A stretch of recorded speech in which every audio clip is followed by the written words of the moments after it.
20 anos atuando no agronegócio, ajudando seus clientes na busca por melhores oportunidades, resultados e crescimento técnico e econômico.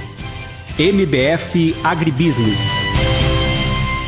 50 anos Coopercana, tudo de bom, tudo de bom, tudo de bom da cana, tudo de bom da cana. O açúcar que adoça a vida, tudo de bom da cana. Combustível que move o carro, tudo de bom da cana. A energia sustentável, tudo de bom da cana. Trabalho da família, 50 anos Coopercana. Cooperativismo com tudo de bom da cana.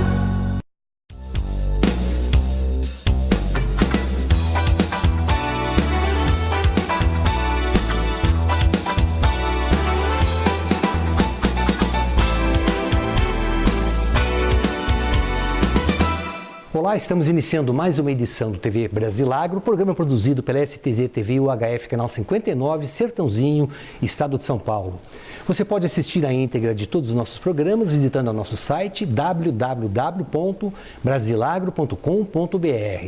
No mesmo site você se inscreve para receber todos os dias e gratuitamente ao Clipe em Brasilagro, com as notícias nacionais e internacionais de agroenergia, biocombustíveis e bioeletricidade. Se você tiver alguma sugestão, converse conosco através do e-mail tv@brasilagro.com.br. No programa de hoje nós temos a honra e satisfação de conversarmos e recebermos aqui em Ribeirão Preto ao deputado federal Newton Lima, do PT do Estado de São Paulo. O deputado Newton Lima, ele preside a Frente Parlamentar da Indústria Nacional e também é Frente Parlamentar, deputado, do Parlasul? Isso. E integra a Frente Nacional, a Frente Parlamentar de Defesa... A representação brasileira do Parlasul. Perfeito, representação brasileira do Parlasul. E ele integra também a Frente Parlamentar de Valorização do setor sucroenergético. Deputado, muito obrigado por atender nosso convite e nós podemos conversar um pouquinho. Claro, prazer imenso poder estar aqui com vocês, falando aqui em Ribeirão Preto, de um tema tão importante para a nossa indústria, não só de Sertãozinho, mas de uma maneira geral a cadeia produtiva do setor do agronegócio que transforma, na verdade, a cana em açúcar e álcool.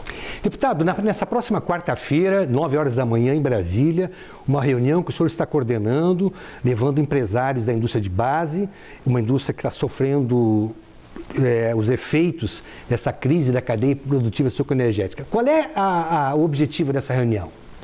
Bom, nós estamos assistindo no mundo todo um processo agudo de desindustrialização provocado pela crise internacional, provocado pelo enorme apetite dos asiáticos.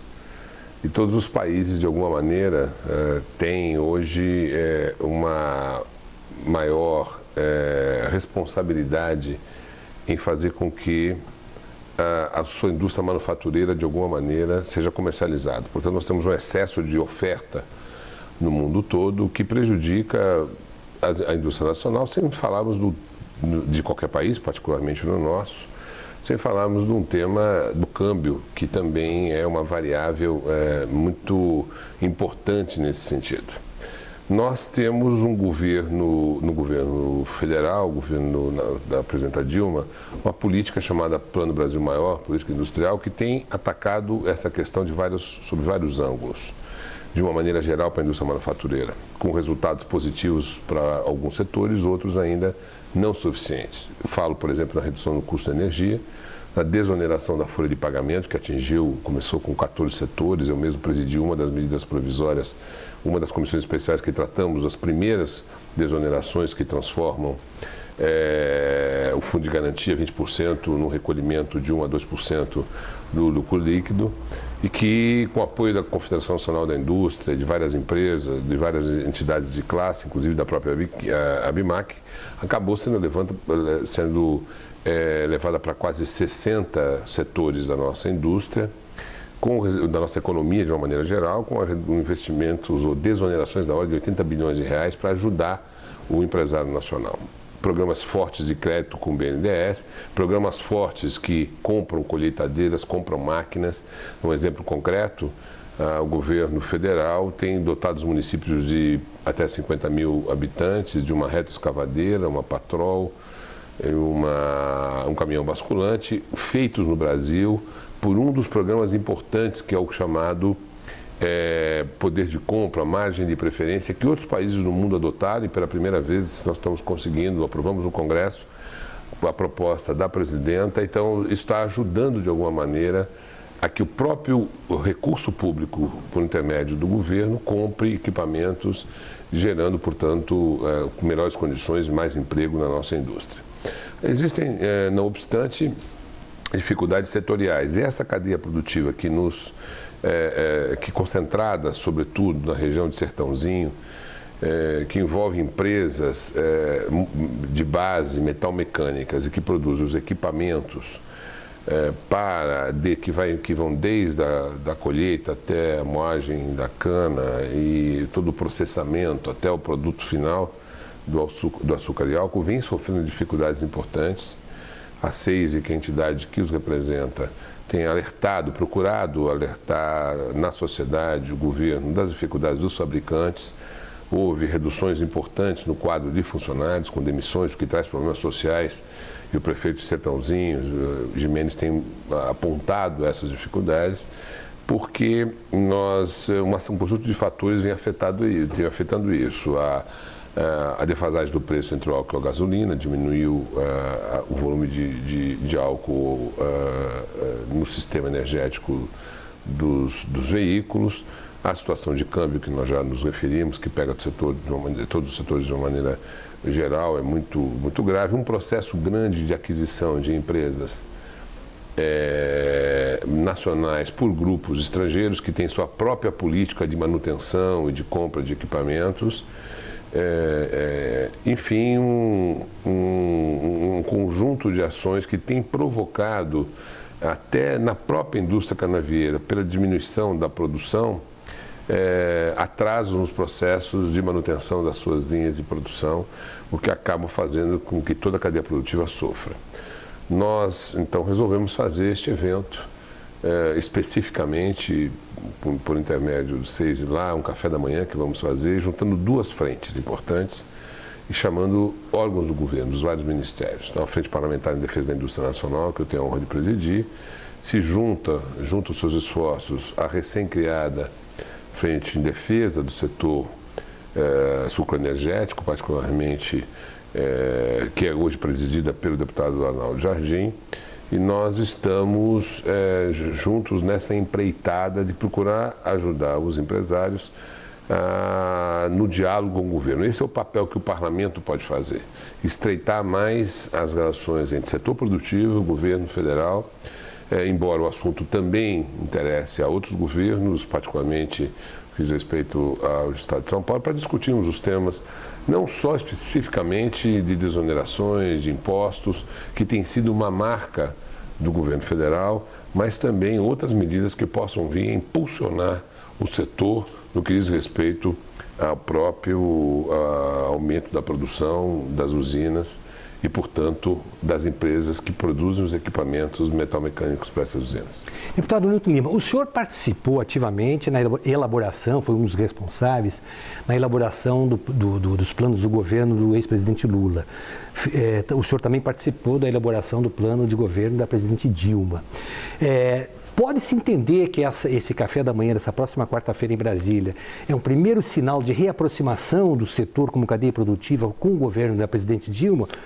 Bom, na verdade, o Plano Brasil Maior da presidenta Dilma criou 19 comitês de competitividade. De alguma maneira, por intermédio da ABIMAC e outras entidades, o setor estava representado, mas entendeu o setor que era necessário criar um diálogo específico para as empresas de base da nossa região, porque o tema do álcool e do açúcar, dada a sua importância na cadeia do agronegócio e as dificuldades que vem passando, que nós já citamos, deve merecer, no entendimento dos empresários, no entendimento das autoridades políticas municipais, uma atenção especial. O que nós estamos pretendendo fazer não é abrir um diálogo porque ele, de alguma maneira, ele já existe. Nós queremos intensificar o diálogo de uma maneira mais específica, com um olhar para esse conjunto de empresas da nossa região, para evitar esse processo de desemprego que vem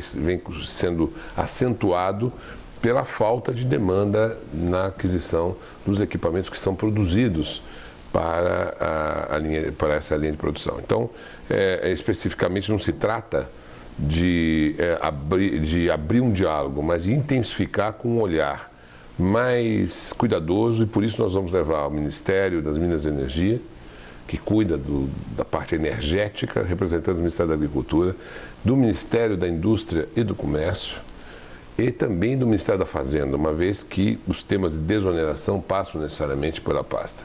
Portanto, nós teremos autoridades nacionais do governo da presidenta Dilma que vão estar atentos nesse café da manhã às reivindicações do setor, e certamente nós sairemos daí com um conjunto de, eu diria, se não de medidas, mas de caminhos para que nós possamos ir superando um a um os gargalos, os problemas, as dificuldades que o setor vai ter oportunidade de detalhar num fórum tão qualificado como esse. E vou chamar um rápido intervalo comercial e nós regressamos já com o deputado federal Newton Lima, do PT do Estado de São Paulo, ele que preside a Frente Parlamentar em Defesa da Indústria Nacional.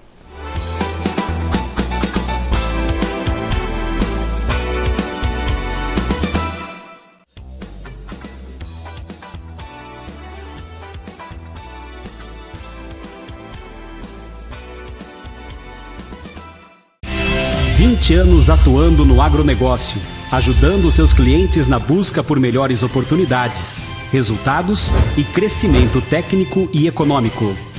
MBF Agribusiness.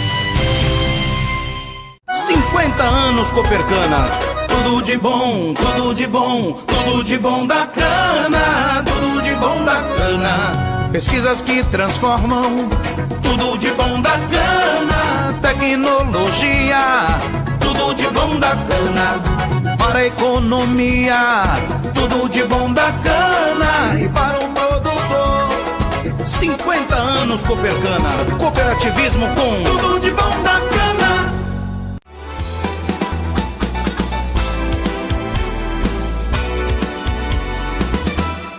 De volta com o TV Brasilário, recebendo hoje o deputado federal Newton Lima, que preside a Frente Parlamentar em Defesa da Indústria Nacional. Deputado, o senhor falou, já citou 2 vezes no primeiro bloco, a questão do Plano Brasil Maior.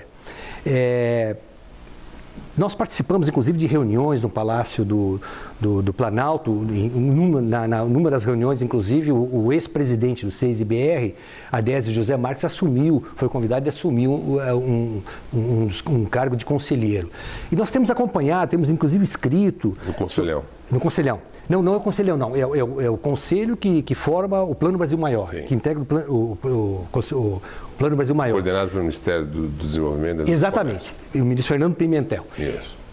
Eu tenho escrito isso, repetido, inclusive, não há nada a acrescentar, para quem acompanha o setor, e eu o faço já há mais de 30 anos, das reivindicações, vamos dizer, a agenda da cadeia produtiva socoenergética, ela está contemplada no quesito de bioeletricidade, bioenergia e de biocombustíveis. Então, realmente, não tem nada para acrescentar. Se a presidente Dilma, o presidente que a suceder, implementar essas ações que são sugeridas, o setor consegue o que precisa, que basicamente a maior reivindicação é o seu marco regulatório e condições realmente de competitividade. Como é que o senhor que vem da academia, o senhor que tem se engajado em grandes defesas da indústria nacional, como é que se justifica que o que consta do Plano Brasil Maior não tenha sido implementado até agora pela presidente Dilma? Eu acho que a implementação de um plano dessa envergadura, que tem vários aspectos, e um deles, em algum momento, eu gostaria de apontar, que é o tema da inovação na cadeia produtiva para ganhar competitividade, ele tem, evidentemente, a sua capacidade de encontrar resultados vis-à-vis a conjuntura nacional e internacional. Existem fatores que não são desconhecidos, de caráter internacional, que ajudam alguns setores e prejudicam outros setores. Um dos setores mais difíceis para nós, da indústria manufatureira brasileira, é reconhecidamente o setor têxtil. Outro setor que sofre dificuldades muito importantes é o setor de calçados. Agora mesmo, falando com o presidente da representação brasileira no Parnasul, nós estamos indo a Montevidéu para uma reunião do parlamento porque estamos na fronteira Brasil-Argentina, milhares e milhares de pares de sapatos, 700 mil pares estão encalhados por dificuldades de acordos na relação bilateral Brasil-Argentina, o que dentro do Mercosul já deveria ter sido superado. Mas há um protecionismo argentino hoje que vem na contramão dos interesses do livre comércio no âmbito do bloco. Portanto, são variáveis que não são, digamos assim, de total governabilidade ou governança de um governo isolado. Nós vivemos num mundo multilateral, com inúmeros interesses, e que você tem a indústria manufatureira como um todo sofrendo enormes dificuldades. A indústria japonesa, o Japão praticamente não crescendo, saiu de uma recessão para estagnação, a menor diminuição chinesa, a economia americana com as dificuldades que tem, que não são poucas, e que, como a maior economia do mundo, sobretudo quando toma decisões a respeito das suas políticas fiscais, afeta o mundo como um todo. E, portanto, nós não desconhecemos que existem variáveis externas que muitas vezes atrasam ou até impedem a implantação de determinados programas. O preço dos combustíveis é um exemplo concreto disso. E esse é o nosso problema. Mais recentemente, houve um ganho importante. Aprovamos no Congresso uma medida provisória encaminhada que elevou a 0,12 centavos a participação do álcool no processo, o que significa dizer, na verdade, que atendemos uma das reivindicações, o governo federal atendeu uma das reivindicações, ainda não suficientes para poder responder a esse desafio de encontrar o equilíbrio entre álcool e gasolina na matriz energética dos combustíveis no Brasil. Eu diria que todos nós sabemos, a Petrobras vem segurando o preço da gasolina já há algum tempo, até em razão da necessária contenção de índices inflacionários. Houve uma expansão importante da frota no Brasil, de veículos de maneira geral, e, portanto, o equacionamento digamos assim, da cadeia dos biocombustíveis, do programa de biocombustíveis, ele sofre interferências da situação internacional que muitas vezes acabam prejudicando a vontade política que é fortalecer o setor. Todos nós sabemos a importância dos biocombustíveis e do álcool. Você, no seu programa, coloca isso com muita, digamos assim, intensidade, porque é uma energia limpa. Nós estamos tratando de uma energia que o Brasil tem vanguarda tecnológica, que tem tido uma vanguarda, inclusive, internacional importante na diminuição dos gases de efeito estufa. É evidente, a presidenta Dilma é uma referência internacional, o governo federal é uma referência internacional nessa área. Mas as razões, digamos assim, as implicações de ordem econômica, que é o que nós pretendemos analisar com mais cuidado, é como, no quadro de desindustrialização mundial, em função dos aspectos que nós estamos tratando, como ajudar, e nas dificuldades também da matriz energética e do preço do petróleo, dos combustíveis que provém do petróleo. Como compatibilizar a política macroeconômica de segurar os preços e ajudar o setor a retomar o seu processo de eficiência, de efetividade produtiva, de maior produção, para que a gente não desmonte uma cadeia produtiva da maior responsabilidade e importância na economia brasileira, que é o setor metal-mecânico dessas indústrias de base. Eu diria que, neste momento, este é o momento apropriado para que as vozes dos empresários possam ser ouvidas e nós sejamos criativos em meio a uma complexidade que o setor, que o mundo oferece e que o Brasil, de alguma maneira, como parte desse mundo globalizado, tem, para que a gente possa encontrar soluções mais inteligentes, mais criativas e que tire o setor, de fato, de uma crise reconhecida. A participação do controle de capital estrangeiro nas usinas, em 2006, 2007, nós tínhamos essa participação, não chegava a 5%. Hoje já ultrapassa 40%. O senhor acha que isso é bom para o Brasil ou não é bom para o país? Eu, particularmente, tem coisas positivas e negativas. Eu, particularmente, acho que não tem sido positivo. E o setor reclama muito isso, porque essas empresas, elas têm, muitas vezes amparadas em fundos internacionais, elas têm mecanismos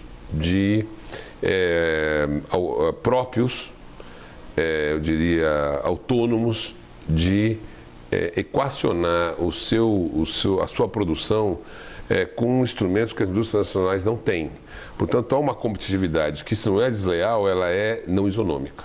Ao não ser, havendo essa diferença em função do poder imenso do grande capital das empresas multinacionais do setor, você desequilibra toda a cadeia. Isso é uma das questões a serem discutidas. É evidente que você não pode proibir nenhum empresário nacional de vender sua empresa para um conglomerado internacional. Isso vale para o mundo globalizado, para todas as áreas, mas é preciso encontrar mecanismos de compensação e, a julgar pelas justas postulações do setor, isso tem hoje sido um fator importante, esse crescimento do papel das multinacionais.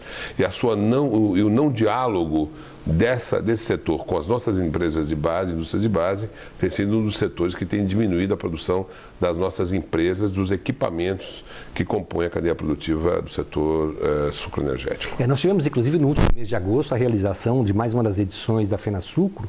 A FenaSucro, que é a maior vitrine mundial tecnológica do setor sucroenergético, em Sertãozinho.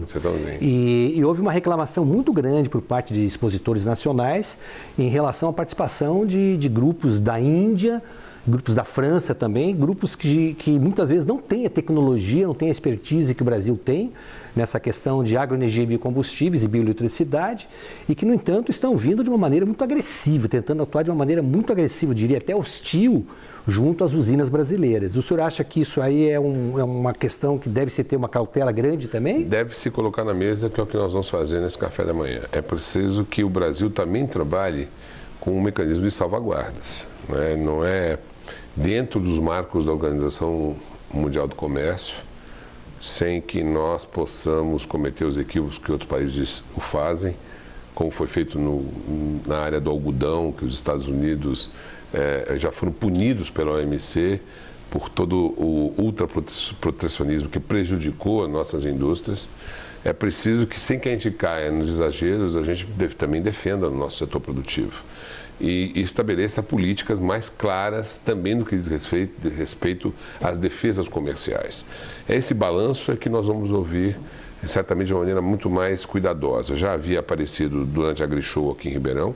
Ele, de fato, essa questão do papel de desequilíbrio que causa o capital internacional no setor da produção dos biocombustíveis no Brasil foi acentuado durante a FenaSucro, e agora nós talvez tenhamos uma oportunidade ímpar de poder esmiuçar junto com o governo, fazendo grupos entre governo e empresários do setor, para a gente localizar exatamente que remédios a gente pode ter para um drama que de fato tem se aguçado. Eu vou chamar o comercial.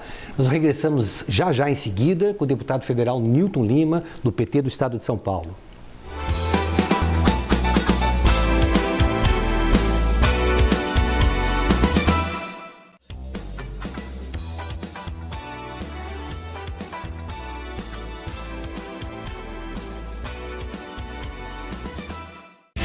Há 20 anos atuando no agronegócio, ajudando seus clientes na busca por melhores oportunidades, resultados e crescimento técnico e econômico. MBF Agribusiness. 50 anos Copercana, tudo de bom, tudo de bom, tudo de bom da cana, tudo de bom da cana. O açúcar que adoça a vida, tudo de bom da cana. Combustível que move o carro, tudo de bom da cana. A energia sustentável, tudo de bom da cana. Trabalho da família, 50 anos Copercana. Cooperativismo com tudo de bom da cana.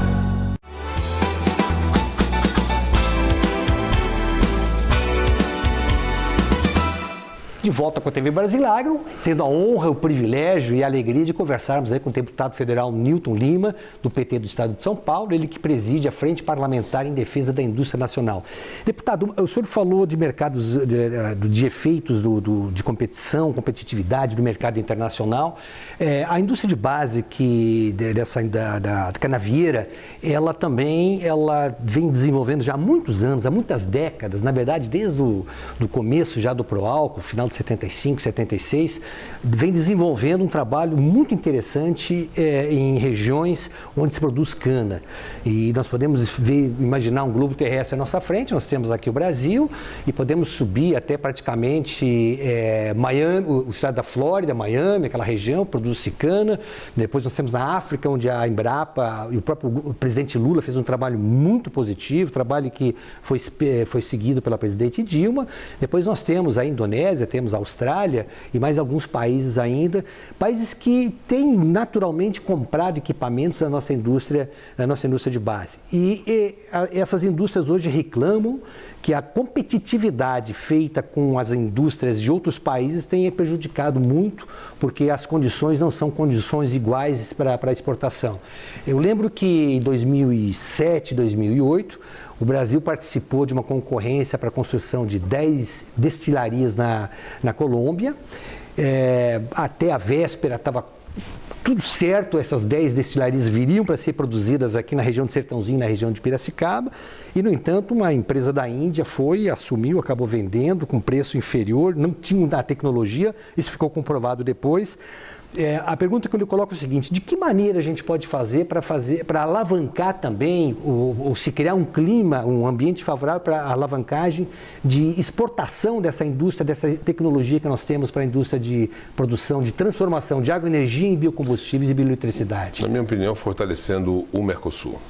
E neste momento, o que parece ser mais estratégico para o Brasil é ultimar os preparativos do acordo Brasil-União Europeia.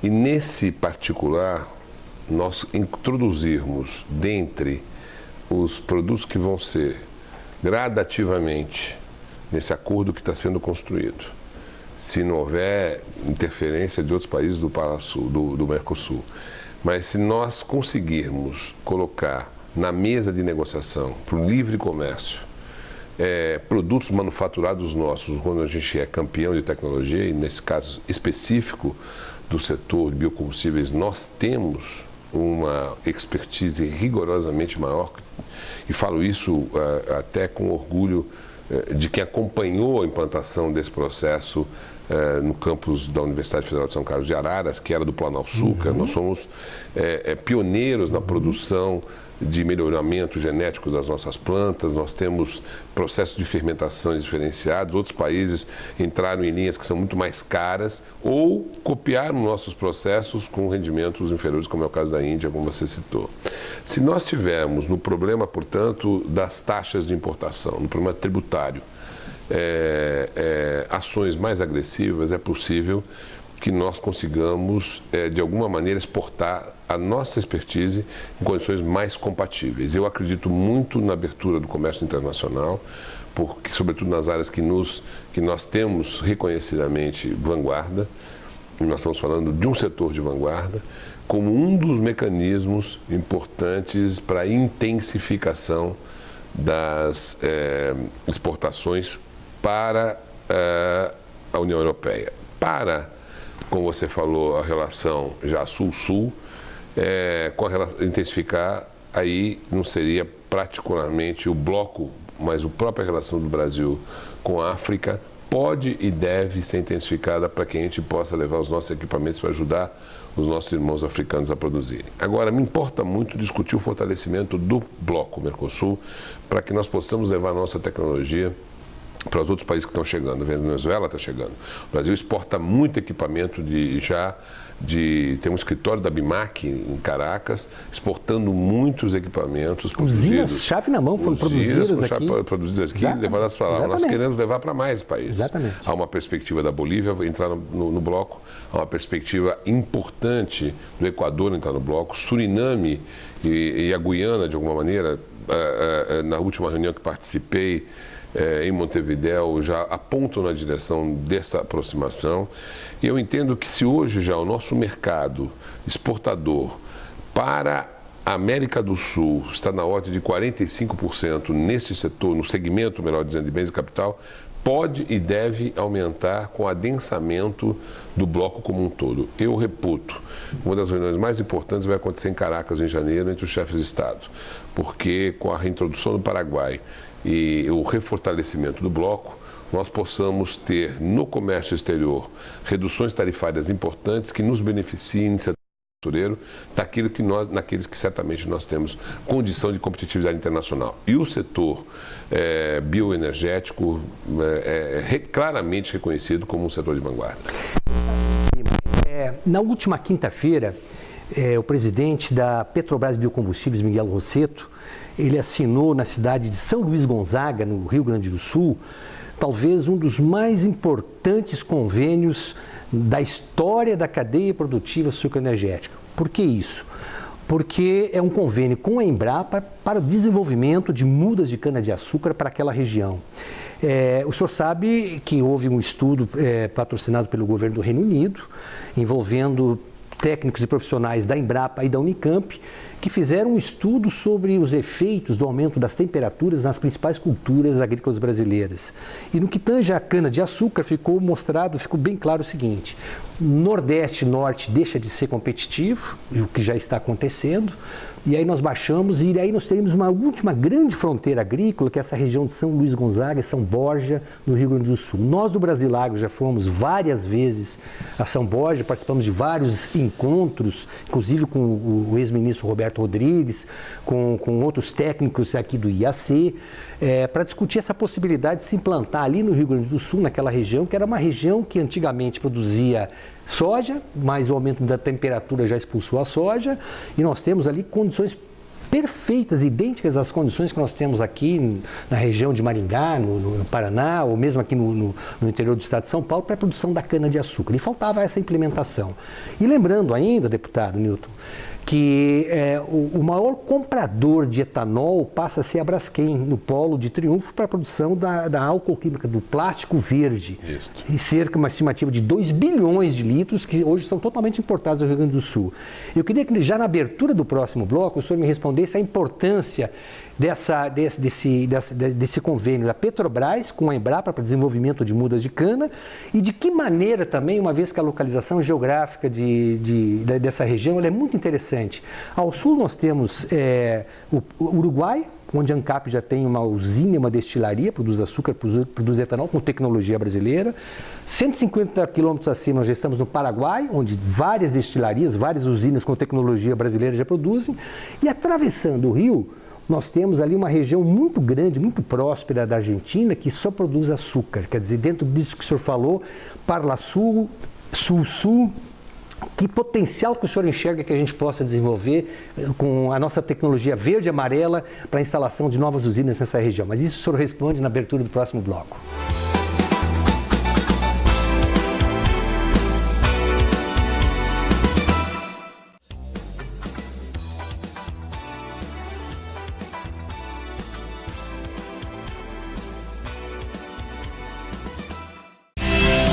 Anos atuando no agronegócio, ajudando seus clientes na busca por melhores oportunidades, resultados e crescimento técnico e econômico. MBF Agribusiness. 50 anos Copercana, tudo de bom, tudo de bom, tudo de bom da cana, tudo de bom da cana. Pesquisas que transformam, tudo de bom da cana, tecnologia, tudo de bom da cana, para a economia, tudo de bom da cana, e para o produtor, 50 anos Copercana, cooperativismo com tudo de bom da cana.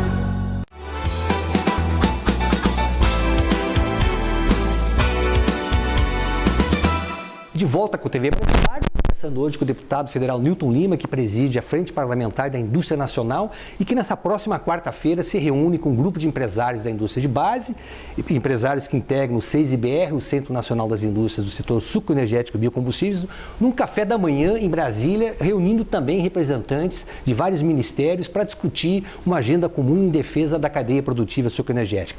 Deputado, Esse convênio que a Petrobras Biocombustíveis formalizou, assinou com a Embrapa para a implantação de um grande viveiro de mudas e um grande laboratório para a prospecção das melhores mudas de cana que possam atingir essa nova fronteira agrícola para a cana-de-açúcar, que é a região oeste do estado do Rio Grande do Sul. Eu acho que exatamente reside neste exemplo aquilo que eu tenho dito vai ser a pedra de toque da capacidade brasileira de fazer competitividade em vários setores. E por isso eu estou muito entusiasmado com o programa Inova Empresa, que o governo federal está lançando, da ordem de 33 bilhões de reais em 2 anos, para fazer algo que, como eu fui reitor, eu sempre sonhei, agora nós vamos conseguir fazê-lo, que é aproximar de fato a universidade, produtora de conhecimento, do setor produtivo, demandador de conhecimento, porque é só com tecnologia avançada que a gente ganha mais produtividade. Dou-lhe mais um exemplo, antes de falar especificamente no convênio que o Miguel Rossetto assinou. Quando o Planalçúcar foi fechado no período do governo Collor, nós éramos campeões mundiais de avanço tecnológico na fronteira da produção de mudas de canas específicas. Nós tínhamos fundamentalmente as chamadas RBs, que eram as mudas produzidas pelo Planalçúcar, Instituto Açúcar do Álcool, e a Copersucar em Piracicaba produzindo as mudas SP. E esse avanço no melhoramento genético, no processo de reprodução da cana, de defesa contra insetos, intempéries, etc. e tal, nos deu a capacidade cada vez maior de ter canas com maior teor de açúcar e, portanto, com maior capacidade de transformação em álcool e açúcar. Nós, então eu resido, para mim, estou absolutamente convencido que quanto mais investimento em ciência, tecnologia e inovação nós pusermos, nós continuaremos disputando a vanguarda mundial a partir da produção de energia a partir de cana. Então, o exemplo que você traz, recente, vem nesta direção. A Embrapa é reconhecidamente a maior empresa de pesquisa tropical do planeta. Nós nos orgulhamos dela, tem nos ajudado a resolver vários problemas da agricultura brasileira. Tem total expertise e condição de poder estudar o microclima da região especificamente que você está colocando, para verificar como nós podemos ampliar a fronteira agrícola da cana naquela região e, portanto, facilitar o processo de transformação dessa cana nos países vizinhos, inclusive, fronteiras do Brasil no âmbito do Cone Sul. Eu digo que há mais um exemplo que nasce dessa proposição, dessa postulação que eu tenho feito, que é a partir da Embrapa, a Embrapi, que está sendo montada pelo governo federal no âmbito do Ministério da Ciência, Tecnologia e Inovação, para produzir uma inversão nessa relação do setor produtivo com o produtor de conhecimento, dos institutos e as universidades. Porque a Embrapi vai financiar a demanda tecnológica dos setores em relação aos centros produtores de conhecimento. Então, programas como esse, que nós estamos citando, poderão ser objeto de parcerias de instituições que podem estar associadas para além da Embrapa nesse processo, que já tem expertise suficiente. Eu cito o nosso Centro de Tecnologia Agronômica de Araras, da Universidade Federal de São Carlos, que é onde se produzem essas RB junto com a Universidade Federal de Alagoas e outras universidades, que já têm história de como enfrentar variações climáticas para poder termos a cana com maior teor de sacarose e mais resistente às pragas e, portanto, com mais eficiência na transformação. Eu, particularmente, sou entusiasta dos programas que aproximem os produtores de conhecimento das demandas do setor produtivo. Este é o caminho melhor, porque os outros países fazem assim. Os outros países fazem isso, na China se faz isso, na Europa se faz isso, nos Estados Unidos se faz isso. E essa aproximação vai ser decisiva para que a gente ganhe competitividade na inovação, na tecnologia. Não basta só atendemos as demandas, as situações de UTI que hoje os setores vivem do ponto de vista de desoneração tributária, de redução de insumos, de diminuição de custos de uma maneira geral do setor produtivo, porque são ações efêmeras. É preciso ganhar competitividade com mão de obra qualificada, com inovação na linha de produção. É assim que a gente reduz custo, a gente ganha e, portanto, ganha e mantém qualidade, aumenta a qualidade, reduz custo e ganha competitividade. Eu tenho dito, como lema da Frente Parlamentar em Defesa da Indústria Nacional, que é preciso qualificar o trabalho e qualificar a produção. O Brasil ainda tem dificuldades educacionais a despeito do boom de oportunidades que estamos gerando, aumentando as vagas nas universidades federais, com o ProUni, com o Pronatec, levando nossos jovens para o exterior no Ciências Sem Fronteiras por um ano para voltarem qualificados, na ampliação extraordinária dos institutos federais de educação técnica e tecnológica profissionais do Brasil. Mas efetivamente, ao lado desta capacitação da nossa mão de obra para o setor produtivo e a produção do conhecimento, é preciso que essas políticas de casamento, que a gente sempre quis, entre universidade e empresa se dê. E esse exemplo que você nos dá da Petrobras Biocombustíveis é um exemplo importante, porque é uma estatal que se preocupa em ampliar o desenvolvimento das usinas produtoras de álcool numa região importante do Brasil, com possibilidade de exportação. Portanto, é um exemplo a ser seguido, desde que nós tenhamos, eu tenho certeza que a Embrapa vai fazê-lo, a capacidade de usar toda a sua história, a sua experiência no setor da produção do conhecimento para ajudar no desenvolvimento desse projeto. Uma questão que é delicada, mas é importante que a gente coloque para o nosso telespectador. Nós estivemos na sede da EPE, a empresa de pesquisa energética, e gravamos um programa, uma entrevista com o professor Maurício Tolmasquim. E nessa entrevista, ele repete o que já havia dito durante o Ethanol Summit, que é um grande evento produzido pela única União da Indústria da Cana-de-Açúcar, foi promovido em final de agosto desse ano, onde ele foi questionado uma das razões pelas quais a bioeletricidade não estava sendo enxergada como deveria estar sendo vista na matriz energética brasileira. E o professor Tolmasquim nos colocou de uma maneira muito clara, como tinha colocado perante os usineiros nessa reunião em São Paulo, de que contratos haviam sido formalizados e firmados com usineiros que não foram cumpridos. Uma história semelhante foi colocada pela presidente Dilma Rousseff aqui em Ribeirão Preto, em março de 2011, durante o lançamento do plano Safra 2011-2012. Durante o almoço nós tivemos uma reunião aqui no Teatro Pedro II, você esteve junto depois aqui. Fomos ao almoço na casa do ex-ministro da Agricultura, Wagner Rossi, onde a presidente Dilma, na presença de jornalistas, ela se dirigindo aos usineiros, representantes dos usineiros, falou: olha, eu não confio muito em vocês, não. Na verdade, ela não falou muito, ela falou: eu não confio em vocês.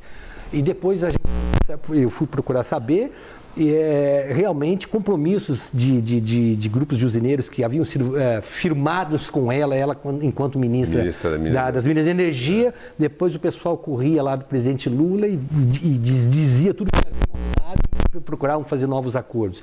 Isso contribui de alguma maneira para prejudicar essa relação governo-iniciativa privada que o senhor está tentando agora realimentar novamente com essa reunião dessa próxima quarta-feira? Penso que não. Esse episódio da Única, eles próprios concordam que isso é muito, digamos assim, específico de um determinado momento da história e que eu acho que nós temos que superar. Porque a presidenta Dilma não trabalha com essa digamos assim, voltada, olhando para o espelho retrovisor. Ela tem uma extraordinária percepção, eu falo isso com quem ajudou a construir o programa de ciência e tecnologia do governo dela, da importância do Brasil se desenvolver de maneira cada vez mais forte do setor produtivo com a área do conhecimento.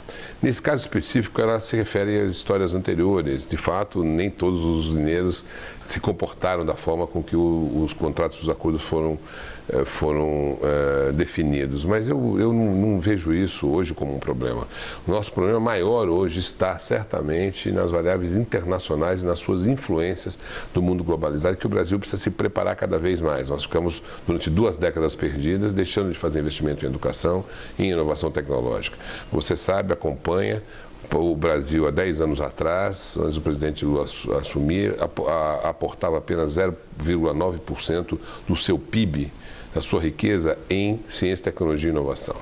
Apenas menos de 1%, enquanto o mundo desenvolvido aplica 2,5%. Estamos já melhorando, estamos chegando a 1,5%, 1,4%, mas ainda estamos longe dos investimentos necessários para ganhar competitividade na área tecnológica. Educação, então, nós sempre trabalhamos com metade do padrão internacional. A OCDE é 7% do PIB em educação, o Brasil até 10 anos atrás apenas 3,5% desse valor. Por isso é que eu digo que essas 2 políticas são fundamentais.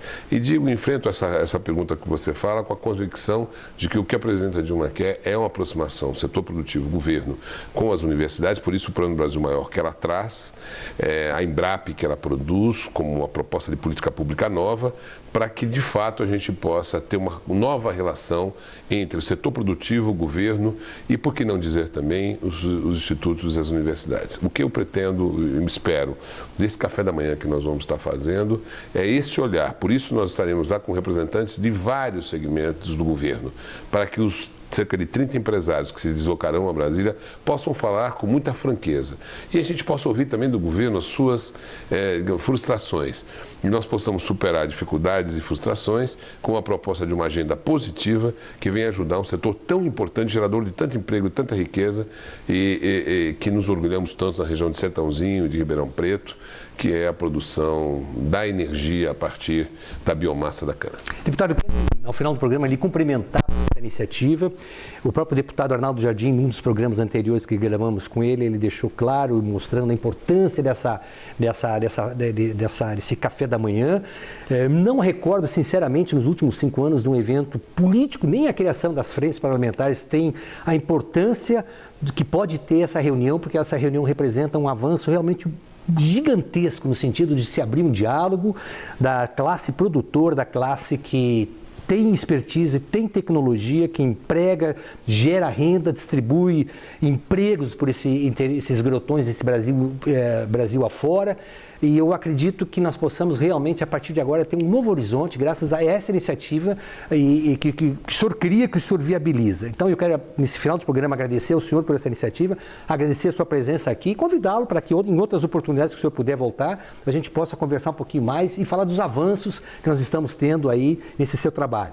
Eu agradeço a oportunidade. Quem sabe a gente possa, daqui a alguns meses, fazer um balanço do que saiu nessa reunião importantíssima, que eu julgo histórica também, e que eu tenho certeza ela vai abrir horizontes importantes para uma política industrial que é de uma área estratégica para o Brasil, que o governo federal reconhece, mas que precisa ouvir de fato o setor, para que o setor seja o protagonista desse processo. Positivo.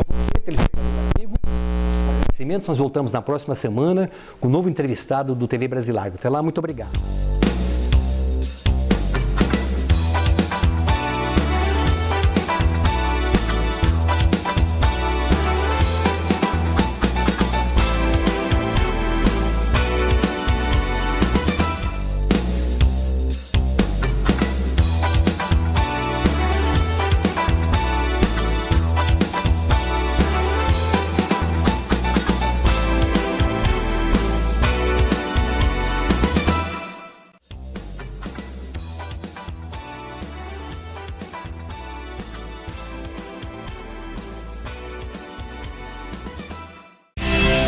Anos atuando no agronegócio, ajudando seus clientes na busca por melhores oportunidades, resultados e crescimento técnico e econômico. MBF Agribusiness. 50 anos Copercana, tudo de bom, tudo de bom, tudo de bom da cana, tudo de bom da cana. O açúcar que adoça a vida, tudo de bom da cana. Combustível que move o carro, tudo de bom bom da cana, a energia sustentável, tudo de bom da cana, trabalho da família, 50 anos Copercana, cooperativismo com tudo